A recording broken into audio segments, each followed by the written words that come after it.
સૌથી મહત્વની બાબત કે ડબલ એન્જિનની સરકાર, અને ડબલ શું, 5 એન્જિનની સરકાર, કેન્દ્ર સરકાર, રાજ્ય સરકાર, જિલ્લામાં સરકાર, તાલુકામાં સરકાર, નગરપાલિકામાં સરકાર, ગ્રામ પંચાયતમાં ભાજપ સમર્થિત 5 એન્જિનની સરકાર છે. પણ કામ શું? કામ કઈ થઈ એમ નથી. મેં આજે વિધાનસભામાં પ્રશ્ન પૂછ્યો કે ગુજરાતના કેટલા માછીમારો પાકિસ્તાનની જેલમાં છે.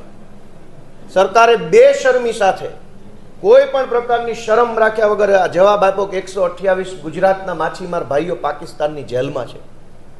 પાકિસ્તાન જેવા દેશ પાસેથી ગુજરાતના માછીમારો આ 5 એન્જિનની સરકાર છોડાવી નથી શકતી ને વાતો મોટી મોટી વિશ્વગુરુ બનવાની કરે છે.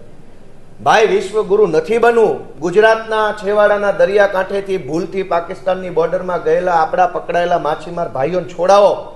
ચંદ્રની વાતો, મંગળ ઉપર જવાની વાતો, 5 ટ્રિલિયન ઇકોનોમી, વિશ્વગુરુ, 128 ગુજરાતના માછીમાર ભાઈઓ તો છોડાવી શકતા નથી અને વાતો કરે છે વિશ્વગુરુ બનવાની.